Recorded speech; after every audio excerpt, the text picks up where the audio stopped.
Et salut à tous, c'est Kevin. On se retrouve aujourd'hui pour une analyse spéciale avec un BTC qui a dépassé les 63 000 dollars dans la journée. Et donc on va regarder tout ça puisqu'il commence à y avoir du mouvement sur le BTC et sur les cryptos de manière générale. On va regarder tout ça dans cette vidéo. C'est parti. Alors, sur BTC, qu'est-ce que l'on voit?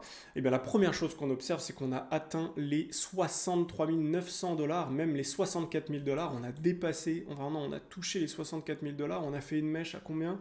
À 64 000 dollars, tout pile.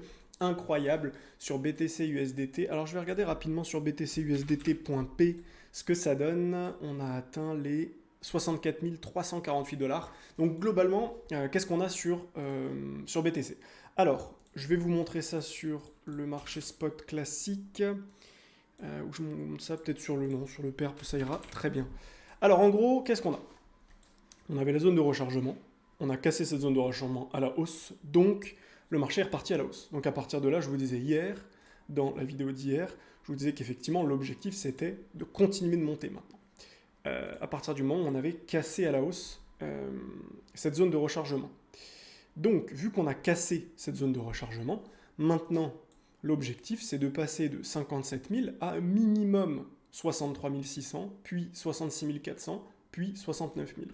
Comment on choisit les chiffres que on annonce? C'est pas au hasard, c'est de manière très claire. En fait, on va venir zoomer sur le graphique, on va regarder les anciens points hauts de 2021, et on va observer où est l'imbalance, où sont les zones importantes. Alors, l'imbalance, il y en a eu à partir de 63 624, ici entre 63 624 et ici les 60 964, donc là-dedans, tout là-dedans, il y a de l'imbalance.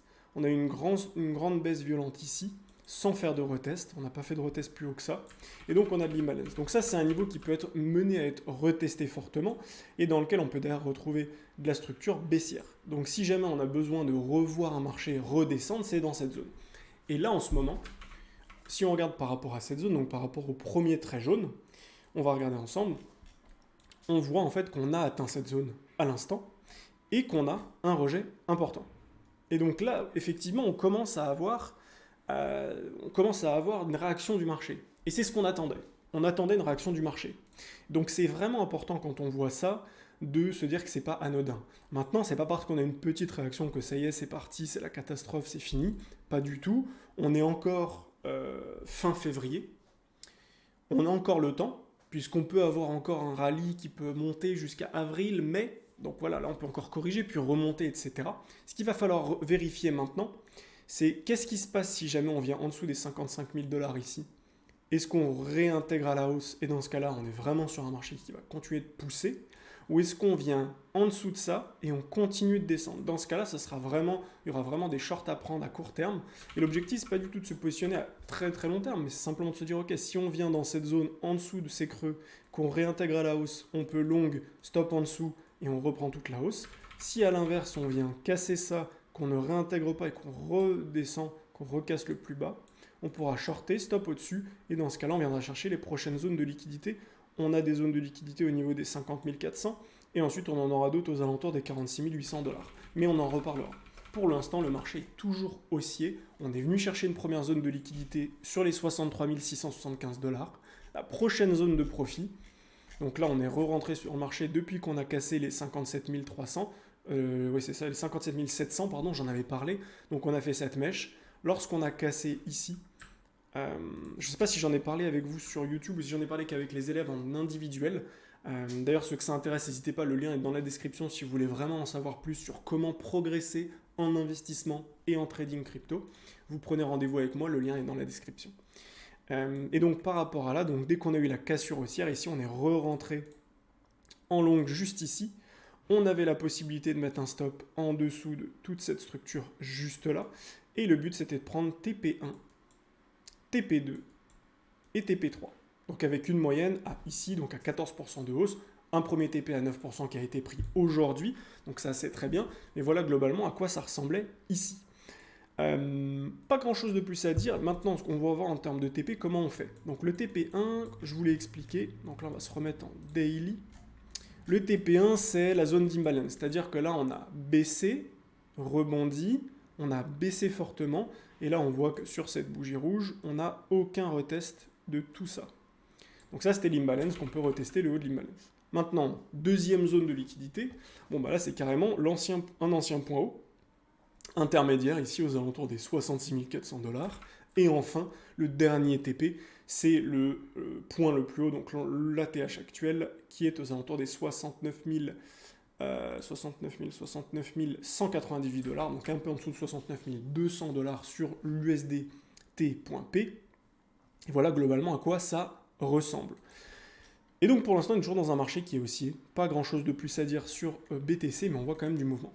Maintenant sur ETH. Alors sur ETH, attention, on rentre dans notre zone de rechargement. Et tout comme BTC, je vais dire exactement la même chose, mais sur ETH, on rentre dans notre zone de rechargement. Et donc, clac, on est dans un moment où on a envie de prendre beaucoup de profit sur ETH.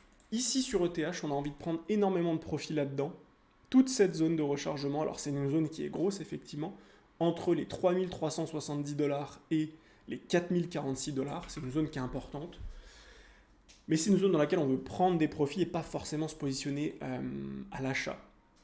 Donc actuellement sur BTC, on a eu des opportunités pour rentrer à l'achat à nouveau suite à cette sortie de zone de rechargement. Par contre sur ETH, attention, on peut vraiment buter dans cette zone de rechargement. Et donc BTC peut continuer de performer, de surperformer ETH et laisser ETH à la traîne en rangeant là-dedans, en faisant quelque chose comme ça et derrière en corrigeant. Donc pour le moment, ETH c'est une vraie zone de prise de profit. On avait une autre prise de profit que j'avais identifiée aux alentours des 3580 $ à peu près.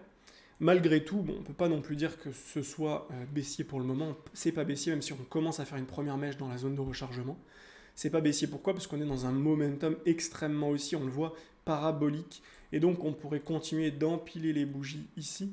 On voit qu'on a déjà eu une grosse accélération ici. Est-ce que c'est le climax de fin? Je ne suis pas sûr, parce qu'on n'a pas beaucoup d'euphorie sur le marché. Mais en tout cas, on est vraiment sur une accélération importante. Et donc on peut continuer d'empiler les bougies. Tant qu'on est dans la zone rouge, on cherche des ventes. Si on s'extrait à la hausse de cette zone rouge, là dans ce cas-là, on verra un BTC qui fera un ATH.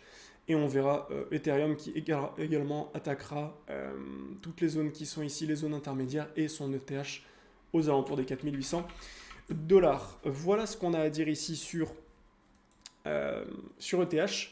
Pas grand chose de plus à dire. Donc n'hésitez pas à me dire en commentaire ce que vous en pensez et si vous avez des cryptos que vous voulez que j'analyse. Je vais analyser demain Phantom qui m'a été demandé en commentaire. Donc n'hésitez pas à me proposer d'autres cryptos pour que je vous analyse également d'autres cryptos d'ici demain. Voilà. Qu'est-ce qu'on peut regarder également? On peut faire le point sur le Jasmy qui m'a été redemandé en commentaire. Alors le Jasmy, où est-ce qu'on en est? Alors Jasmy qui continue de pousser aujourd'hui, qui nous refait une bougie en hausse en termes de structure. Est-ce qu'on a autre chose à dire? Bon, on commence à accumuler pas mal de stops en dessous. Ok. On commence vraiment à accumuler beaucoup de stops ici qu'on pourrait venir récupérer. Donc si jamais on vient chasser de la liquidité sur Jasmy juste en dessous, encore une fois, il faudra simplement regarder ce qui se passe. Là ici on avait de la liquidité au nord, juste ici, on en avait ici et là. On est venu récupérer la liquidité. C'est bien, c'est extrait à la hausse. Maintenant, attention, si jamais on a une faiblesse sur BTC, sur ETH et sur Jasmy, qu'est-ce qui va se passer? Simplement, on va se remettre à corriger, récupérer de la liquidité sur les 14 centimes, non, sur les 1 centime 40, voire sous les 1 centime 20, donc 0,012. Et ensuite, il faudra voir comment le cours réagit. Si vous voyez un cours qui réagit à la hausse ici, ce sera un long stop en dessous et pourquoi pas aller chercher des nouveaux plus hauts. Si par contre on ne vient pas du tout corriger, qu'on continue de grimper, il faudra continuer de prendre des profits sur la montée. Concernant Jasmy, en termes de profit, on l'avait vu, mais la prochaine grosse zone de profit, on en a deux. On a une zone de profit qui est ici, alors je vais essayer d'être précis, juste là. Première zone de profit aux alentours des 0,028, donc 2 centimes 80. Et ensuite, la zone, c'est aux alentours des 3 centimes. Donc globalement, entre 2 centimes 80 et 3 centimes, on a beaucoup de profits à récupérer sur Jasmy.